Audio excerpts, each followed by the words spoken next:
नमस्कार दोस्तों। न्यूज़ 25 में आपका स्वागत करते हुए बड़ी प्रसन्नता हो रही है।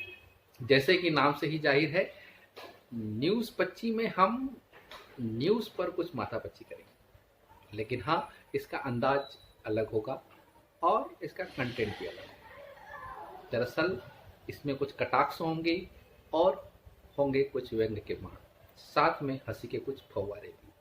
तो आइए मेरे साथ तैयार हो जाइए न्यूज़ 25 के लिए। मेरे साथ रहेंगे प्रख्यात न्यूज़ 25 का जयजीत अकलेचा।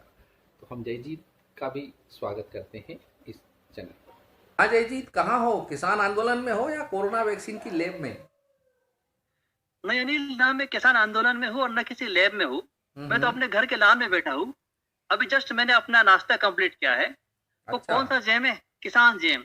हाँ हाँ। उसके साथ सैंडविच में आप लगा के खाइए, बड़ा मजा आ जाता है। आपने भी ट्राई किया होगा। जी। लेकिन आप ये क्यों पूछ रहे हो कि मैं कहाँ पर हूँ? नहीं, मैं तो इसलिए पूछ रहा हूँ कि इस समय यही दो जगह है जहाँ पर अटेंशन मिल रहा है, बाकी तो टेंशन ही है देश में। बिल्कुल सही बोल रहे हैं आप। अच्छा, मैं जब नाश्ता कर रहा था किसान जैम के साथ, हम्म। तो जैसे किसान जैम को हम सैंडविच के बीच में रख के खाते हैं, हम्म। तो मुझे लगा, ऐसा महसूस हुआ कि हमारा जो किसान है उसकी स्थिति भी कहीं न कहीं उस किसान जेम की तरह ही है। वो भी बीच में फँसा हुआ है। कभी हम्म। आड़तियों के बीच में फँसा हुआ है, कभी मौसम के बीच में फँसा हुआ है, मौसम तो कभी साथ देता नहीं है। कभी हम्म। किसान के नाम पर होने वाली राजनीति के बीच फँसा हुआ है। और अगर वो अपनी समस्याओं को लेकर आंदोलन करने बैठे, तो वहाँ उसे अपने किसान होने का सर्टिफिकेट लेना पड़ता है, क्योंकि सरकार तो किसान मानती नहीं उसे। देखिए, सरकार नहीं मानती। सरकार किसान को किसान मान लेगी तो सरकार को आदमी मानना पड़ेगा। सरकार को बेरोजगारी के आंकड़े मानने पड़ेंगे। सरकार को कोरोना से होने वाली मौतों को भी स्वीकार करना पड़ेगा। तो एक सरकार ही नहीं मानती। सरकार मानने के लिए होती भी नहीं। सरकार होती है हुँ। अपने मन की बात को मनवाने के लिए। और आपके किसान ठहरे छोटी बुद्धि के, तो वो सरकार के मन की बात को समझ नहीं पा रहे।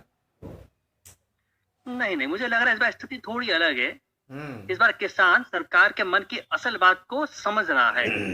और मुझे लगता है जो मुश्किलें हो रही है हम्म। सरकार को, वो भी हम्म। इसी बात से हो रही है। दरअसल आप जो है वो किसानों जैसे भोलेपन की बात कर रहे हो। सरकार के मन की बात को समझने का मतलब होता है कि सरकार के मन की बात को सरकार की मंशा के अनुरूप समझना। समझे ना आप? हुँ। तो दिक्कत यहाँ पर है। और मुझे लगता है कि ये जो कोरोना वैक्सीन की तैयारियां चल रही है देश भर में, इसके बजाय एक ट्रेनिंग प्रोग्राम पर काम किया जाना चाहिए, जिसमें हम लोगों को ये सिखा सकें कि सरकार के मन की बात को कब, कैसे, किस तरीके से समझना है। कब उद्योगपति को समझना है, कब किसान को समझना है, कब बिचौलियों को समझना है, कब आड़तियों को समझना है। नहीं तो बड़ी दिक्कत हो जाएगी। ये तो अराजकता जैसी स्थिति हो जाएगी। लेकिन सरकार भी तो जनता की मन की बात को समझे, उसके लिए संवाद की गुंजाइश निकाले। सरकार ऐसा क्या कर रही है? तो देखिए, ऐसा है, सरकार कई बार ये संकेत दे चुकी है, समझा चुकी है कि भाई जो किसान है और जो कर्मचारी हैं और बल्कि और ये जो कलमकार हैं, मतलब जितने भी क वाले लोग हैं, इनको सबको ये समझना चाहिए, अपना हुँ। मन अपने काम में लगाए। और ये सवाल उठाना और ये सड़क पे उतरना और सरकार की मंशा को कुरेदना, ये सब देखिए देशद्रोह है सरकार की निगाह में। तो अच्छा, इसको तो हम जो समझना बात कर जरूरी है। रहे हैं, जो सरकार की मंशा पे लगातार सवाल उठा रहे हैं, कहीं वह देशद्रोह की श्रेणी में तो नहीं आ जाएगा? देखिए, कुछ भी हो सकता है और कुछ कहा नहीं जा सकता। ये अलग तरह की सरकार है, इसलिए इसी में फ़ायदा है कि अपना बोरिया बिस्तर लपेटिए और मौन रहिए। तो इसलिए नमस्कार। नमस्कार।